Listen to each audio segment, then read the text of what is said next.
Good afternoon, everyone. I'm going to thank the members of the media for joining us this afternoon for an update on the Buffalo Grand Hotel. Joining me this afternoon is Corporation Counsel Rob Quinn. The Buffalo Grand Hotel is quite possibly the most important hotel in downtown and the region, quite frankly. It has been vacant since late 2021.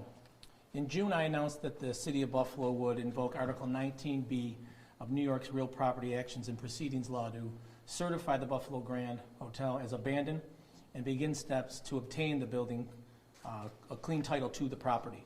That is not a step that I took very lightly, but after years and years of broken promises and inaction, blight, unsafe conditions, and an abuse of city resources, it became necessary. Since that announcement, we have served notice and provided the statutory 30-day cure window to the building owner. In fact, it's been nearly 4 months since we had that initial press conference. The Department of Permits and Inspection Services and other city departments have been open to negotiations, but we require compliance with life, safety, and New York State fire and building codes. Since our June announcement, we've continued to have conversations with the owner and his representatives. But to date, no credible plan or permit application has ever been submitted to the City of Buffalo, and the building is still not code compliant and not safe for occupants. In addition, this building sits at the gateway of downtown Buffalo, and we cannot allow its current condition to be the first thing people see when entering our city's core. Enough time has passed and zero progress has been made.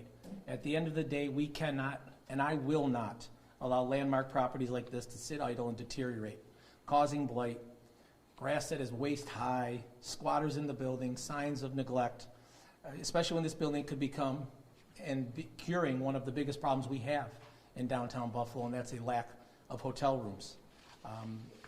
A little bit of more background on it, as of October 16th, this building has 18 documented housing court violations and owes the city of taxpayers nearly $357,000, which include unpaid taxes, sewer charges, water bills, and adjudication fees. We've actually taken this owner into housing court, but where his attorneys have continuously showed up but done nothing but provide excuses and play victim.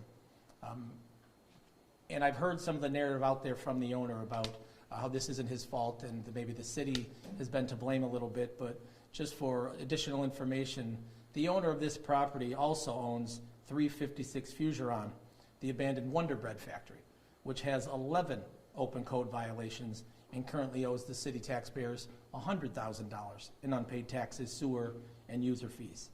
This is nearly $500,000 that this owner owes to the taxpayers of the city of Buffalo. And add to that, this year alone, there have been 66 911 calls to the Buffalo Grand Hotel, 46 directed police patrols to that property. 34 of those calls related to trespassing, underscoring the ongoing safety and security issues at that vacant property. So to recap, there have been no permits filed, no serious action taken place on part of the owner, 18 housing code violations. It's a public safety drain on our police resources. There's a clear pattern of neglect at that property, and there's a litany of unpaid obligations at both properties for taxes, sewer charges, water, adjudication fees totaling nearly $500,000 due to the taxpayers of the city of Buffalo, in addition to other issues that he's having there financially as well. And again, at the end of the day, this property sits at the gateway to the downtown core here in the city of Buffalo, and we cannot, and like I said, I will not allow properties and property owners to continue to negatively impact downtown Buffalo or our neighborhoods. And we'll continue to hold them accountable through any means necessary. And 19B of the New York Real Properties Proceedings Law was one of those avenues that we had at our disposal. And while we were hesitant to do so, the time came for us to take that action. So that's a brief update where we stand as we proceed with abandonment proceedings, and I can open it up to questions for myself or Corporation Counsel at this time. Can you just explain what's changed between now and June when you first made the announcement about Article 19 proceedings? The problem is nothing's changed, right? The property still sits there languishing in disrepair, in blight, unsafe conditions, and that's the property. At the end of that's the problem. At the end of the day, if the owner would have come in and rectified these housing code violations and worked with the city, which we were willing to and have been willing to do, this wouldn't be an issue. You can't file abandonment proceedings against a property that's not abandoned. But it's very clear prior to the June announcement and since the June announcement that there's no plan whatsoever to rectify the issues at that property. How close is the city to taking over the Buffalo Grand? Walk through maybe the process. So, good afternoon, everyone. Under the Real Property Actions and Proceedings Law, the city has taken essentially the first step, and that was the filing and posting of a notice in June or July of this year. There's a certain time period that is required to be afforded the owner to do what they are supposed to do, which is, maintain and secure their property. We have exceeded that time now. They've had more than double the time to do that. So, at this stage, our next step, and what we've advised them that we're going to do is that we would file a notice of intent to commence an abandonment proceeding, likely within the next 2 weeks. At that point, there's an additional time period that is required for us to provide notice. It's about 45 days, so they're going to have 45 days from the filing of that notice of intent, after which the city can then go to state Supreme Court and commence a proceeding through a petition. The petition would then be heard on at least 15 days' notice. So that 15 days would start as soon as we filed that petition, and then essentially the court will dictate when that is decided. So we're going to do what we can to expedite that as much as possible, but that's the general time frame. Is this different than an eminent domain? You want specifics? Yeah, so in terms of the legal proceedings, it is different than an eminent domain proceeding. This is a proceeding under the Real Property Actions and Proceedings Law based on the abandonment of the property. Eminent domain is a separate proceeding which we are not utilizing here as of yet. Why did you give them more than double the time? Well, I think despite the fact that this has been years in the making, once we initiated this proceeding, you're given the 30 days, but we wanted to be a partner. Well, it's one thing I've always talked about is being a partner with everyone, whether it's the public, private sector, you name it. So we wanted to give time to come in, and if you have a plan for the property, if you can show us that you have the financing to move on the property, that's great, and we'll allow you a little bit more time to do that. And we've had, our administration has had conversations with the owner, but it's very clear at this point that nothing's going to proceed. Is it your intention, once this procedure goes through, to then sell the property to another developer? Yes, what we would do then, we would put a request out for qualified developers of the property to move forward with it. The owner says that if he was able to proceed, he could have it open in 60 days. I mean, what are your thoughts? We've heard that repeatedly. And I've heard him try and blame the Department of Permits and Inspections in the past, saying years ago, initially after the fire, if we hadn't gotten in his way, he'd have had it open in 60 days. But, that's 5 years ago almost. And it's just not acceptable. He received a $25 million insurance payout. He owns the building free and clear. He should be able to go out and find some financing to rectify the problems at that building and put that building back online.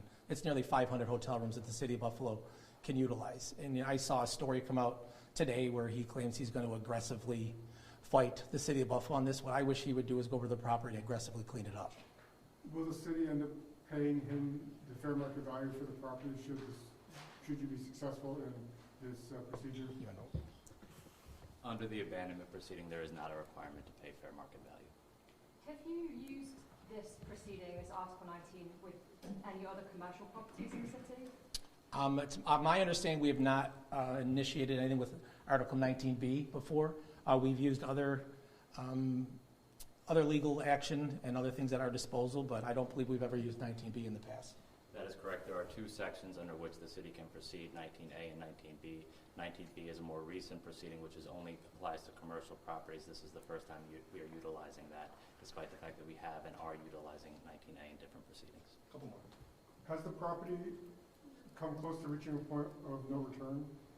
I couldn't speak to that. I'm not an engineer, haven't been in the building to take a look at that stuff, but moving forward, I know the building needs a lot of work. I know Mr. Stinson has said he could have it open in 60 days. If you speak to those who've been in the building, they vehemently disagree. And so it's very unfortunate that it continues to fall into further disrepair, but that's why it's important we move on this now before it reaches a point that we can't come back from, and make sure that we can rectify that, make it a contributing property here at the gateway to downtown. is the city gonna eat these back taxes and water bills and all that stuff in terms of when it goes out for redevelopment? We would have to address it as it comes up. I don't believe would eat them, if the phrase is. No, we would pursue them and try to get paid as much as we could. Is there any interest from other developers for this property? We haven't gone down that road yet. Obviously, we initiated the Article 19B proceedings over the summer. Tried to work with the owner to rectify the situation.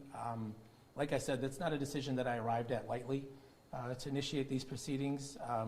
We have a lot of property in the city of Buffalo that we need to maintain, things like that. So the last thing we really want to do is take something like this on. But, you know, it's important to make sure that we cannot have this building sitting there in the condition that it is, or even worse. We've got to make it a contributing source to downtown Buffalo. Like I said, it's 450, 500 hotel rooms that we can use to attract conferences and other things to this community that we can't right now because we don't have the right number of hotel rooms online currently. How frustrating has it been knowing that the owner of this building is based across the border and him, you know, I know that talks are always happening cross borders, but Yeah. him not being here, not being local and The not being able the telephone crosses the border. I'm not worried about the border. The phone works across the border. So the computer, the email works just fine crossing border lines. So I'm not really worried about that. He's close enough by where if we need to have in-person meetings, he can get here and have them, or I'll be happy to meet him anywhere. He wants to come to City Hall with a check to pay what he owes the city of Buffalo. I'll meet him out front and walk him in if he wants. But it's really frustrating to sit here and see properties like this, properties like the Wonder Bread Factory, continue to fall into disrepair. And I can't allow this owner or other owners to continue to do this to the city of Buffalo, not just as mayor, but as a resident of the city of Buffalo, someone who cares deeply about this community. It cannot allow people to continue to do this to properties. And it's not just this one big property in downtown Buffalo, but that's in our community, our neighborhoods as well. All good. Thank you.